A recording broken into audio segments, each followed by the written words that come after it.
ನಮಸ್ಕಾರ ಫ್ರೆಂಡ್ಸ್. ನಾವೆಲ್ಲ ರಾತ್ರಿ ಹೊತ್ತು ಬಸ್ಗೋಸ್ಕರ ಬಸ್ ಸ್ಟ್ಯಾಂಡ್ನಲ್ಲಿ ಕಾಯ್ತಿರ್ತೀವಿ.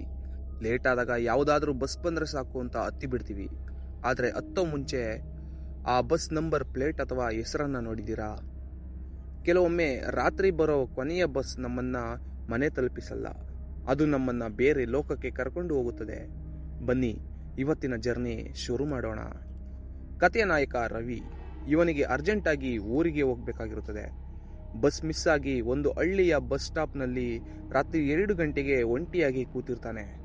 ಸುತ್ತಮುತ್ತ ಯಾರೂ ಇರಲ್ಲ, ಕೇವಲ ಕತ್ತಲೆ ಮತ್ತು ಚಳಿ. ರವಿ ಫೋನ್ನಲ್ಲಿ ಟಾರ್ಚ್ ಇರಲ್ಲ. ಸುಮಾರು 2 ಗಂಟೆ 30 ಸಮಯದಲ್ಲಿ ಮಂಜಿನ ನಡುವೆಯಿಂದ ಮುಸುಕಾದ ಹೆಡ್ಲೈಟ್ ಕಾಣ್ತದೆ. ಒಂದು ಹಳೆಯ ಕಾಲದ ಕೆಂಪು ಬಸ್ ಬಂದು ನಿಲ್ಲುತ್ತದೆ. ಬಸ್ ಮೇಲೆ ಯಾವುದೇ ಬೋರ್ಡ್ ಇರಲ್ಲ, ಯಾವ ಊರು ಅಂತನೂ ಬರೆದಿರಲ್ಲ. ರವಿ ಅಪ್ಪ ಬಸ್ ಸಿಕ್ತು ಅಂತ ಓಡಿ ಹೋಗ್ತಾನೆ. ಒಳಗೆ ಹೋದರೆ ವಿಚಿತ್ರ ವಾತಾವರಣ. ಬಸ್ ತುಂಬ ಹಳೆಯದು, ಸೀಟ್ಗಳು ಹರಿದು ಹೋಗಿವೆ. ಒಳಗೆ ಸುಮಾರು 10 ಜನ ಪ್ರಯಾಣಿಕರು ಇದ್ದಾರೆ. ಎಲ್ಲರೂ ತಲೆ ತಗ್ಗಿಸಿ ಕೂತಿದ್ದಾರೆ. ಯಾರೂ ಮಾತಾಡ್ತಿಲ್ಲ, ಯಾರೂ ಮೊಬೈಲ್ನೂ ನೋಡ್ತಿಲ್ಲ. ಎಲ್ಲರ ಬಟ್ಟೆಗಳು ಹಳೆಯ ಕಾಲದ 80s ಬಟ್ಟೆಗಳ ಥರ ಬಟ್ಟೆಗಳಿವೆ. ರವಿ ಕಿಟಕಿ ಪಕ್ಕದ ಸೀಟ್ನಲ್ಲಿ ಕೂರ್ತಾನೆ. ಅವನ ಪಕ್ಕದಲ್ಲಿ ಒಬ್ಬ ಮುದುಕಿ ಕೂತಿರ್ತಾಳೆ. ಅವಳು ಒಂದು ದೊಡ್ಡ ಗಂಟು ಇಟ್ಟುಕೊಂಡಿರ್ತಾಳೆ. ಬಸ್ ಕಂಡಕ್ಟರ್ ರವಿ ಹತ್ರ ಬರ್ತಾನೆ. ಅವನ ಸಮವಸ್ತ್ರ ಕೊಳಕಾಗಿರುತ್ತದೆ, ಟೋಪಿ ಕಣ್ಣಿನ ತನಕ ಎಳೆದುಕೊಂಡಿರುತ್ತದೆ. ರವಿ ಹೇಳ್ತಾನೆ, ಸರ್ ಬೆಂಗಳೂರಿಗೆ ಹೋಗುತ್ತಾ ಅಂತ. ಕಂಡಕ್ಟರ್, ಈ ಬಸ್ ಎಲ್ಲರಿಗೂ ಒಂದೇ ಕಡೆ ಹೋಗೋದು, ಕೊನೆ ಸ್ಟಾಪ್ ಅಂತ ಹೇಳ್ತಾನೆ. ರವಿ ಕನ್ಫ್ಯೂಸ್ ಆಗಿ, ಸರಿ ಟಿಕೆಟ್ ಕೊಡಿ ಅಂತ ಹೇಳ್ತಾನೆ. 500 ರೂಪಾಯಿ ಕೊಟ್ಟು ಟಿಕೆಟ್ನ ನೀಡ್ತಾನೆ.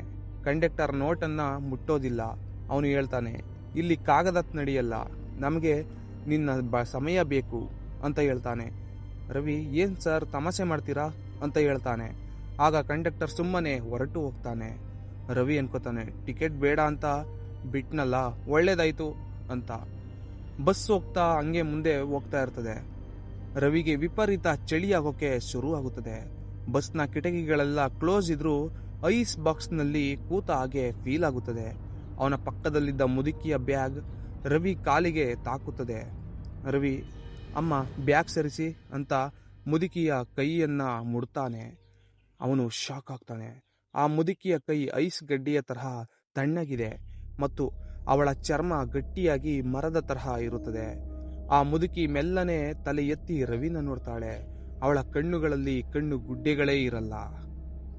ರವಿ ಭಯಗೊಂಡು ಎದ್ದು ನಿಲ್ತಾನೆ. ಬಸ್ ನಿಲ್ಲಿಸಿ, ನಾನು ಇಳಿಬೇಕು ಅಂತ ಕಿರ್ಚುತ್ತಾನೆ. ಆಗ ಬಸ್ನಲ್ಲಿದ್ದ ಎಲ್ಲ ಪ್ರಯಾಣಿಕರು ಒಮ್ಮೆಗೆ ರವಿ ಕಡೆ ತಿರುಗುತ್ತಾರೆ. ಎಲ್ಲರ ಮುಖಗಳು ಈಗ ಸ್ಪಷ್ಟವಾಗಿ ಕಾಣುತ್ತದೆ. ಒಬ್ಬನ ತಲೆ ಜಜ್ಜಿ ಹೋಗಿದೆ, ಇನ್ನೊಬ್ಬನ ಕುತ್ತಿಗೆ ಸೀಳಿದೆ. ಆ ಮುದುಕಿಯ ಬಾಯಿಯಿಂದ ರಕ್ತ ಸೋರುತ್ತಿದೆ. ಇವರೆಲ್ಲರೂ ಯಾವುದೋ ಭೀಕರ ಆಕ್ಸಿಡೆಂಟ್ನಲ್ಲಿ ಸತ್ತವರ ಆತ್ಮಗಳು. ರವಿ ಡ್ರೈವರ್ ಸೀಟ್ ಕಡೆ ನೋಡ್ತಾನೆ. ಡ್ರೈವರ್ಗೆ ತಲೆನೇ ಇರುವುದಿಲ್ಲ. ಬಸ್ ಈಗ ರಸ್ತೆಯಲ್ಲಿ ಹೋಗ್ತಿಲ್ಲ, ಅದು ದಾರಿಯೇ ಇಲ್ಲದ ಕಾಡಿನ ಕಡೆಗೆ, ಒಂದು ಆಳವಾದ ಕಂದರದ ಕಡೆಗೆ ವೇಗವಾಗಿ ಹೋಗ್ತಿದೆ. ರವಿ ಕಿಟಕಿ ಗ್ಲಾಸ್ ಹೊಡೆಯಲು ಪ್ರಯತ್ನ ಪಡ್ತಾನೆ, ಆದರೆ ಗ್ಲಾಸ್ ಹೊಡೆಯಲ್ಲ. ಕಂಡಕ್ಟರ್ ರವಿ ಹತ್ತಿರ ಬಂದು ಹೇಳ್ತಾನೆ, ನೀನು ಹತ್ತಿದ ಮೇಲೆ ಇಳಿಯೋ ಆಗಿಲ್ಲ, ಇವತ್ತು ನಮ್ಮ ಜೊತೆ ನೀನು ಬರ್ತೀಯಾ ಅಂತ. ರವಿ ದೇವರನ್ನ ಪ್ರಾರ್ಥನೆ ಮಾಡ್ತಾ ತನ್ನ ಸರ್ವಶಕ್ತಿ ಹಾಕಿ ಬಸ್ನ ಬಾಗಿಲಿಗೆ ಒದಿತಾನೆ. ಬಸ್ ಕಂದರಕ್ಕೆ ಬೀಳುವ ಸರಿಯಾಗಿ ಒಂದು ಕ್ಷಣ ಮುಂಚೆ ಬಾಗಿಲು ಓಪನ್ ಆಗುತ್ತದೆ. ರವಿ ಚಲಿಸುತ್ತಿರೋ ಬಸ್ನಿಂದ ಹೊರಗೆ ಹಾರ್ತಾನೆ. ರವಿ ಉರುಳಿಕೊಂಡು ಹೋಗಿ ರೋಡ್ ಬದಿಯ ಪೊದೆಯಲ್ಲಿ ಬೀಳ್ತಾನೆ. ತಲೆಗೆ ಪೆಟ್ಟಾಗಿ ಪ್ರಜ್ಞೆ ತಪ್ಪುತ್ತಾನೆ. ಬೆಳಗಿನ ಜಾವ ಆಗುತ್ತದೆ. ಪೊಲೀಸರು ಬಂದು ರವಿಯನ್ನು ಎಬ್ಬಿಸ್ತಾರೆ. ಏನ್ರಿ ಇಲ್ಲೇನ್ ಮಾಡ್ತಿದ್ದೀರಾ ಅಂತ. ರವಿ ನಡುಗುತ್ತಾ ರಾತ್ರಿ ನಡೆದಿದ್ದೆಲ್ಲ ಹೇಳ್ತಾನೆ.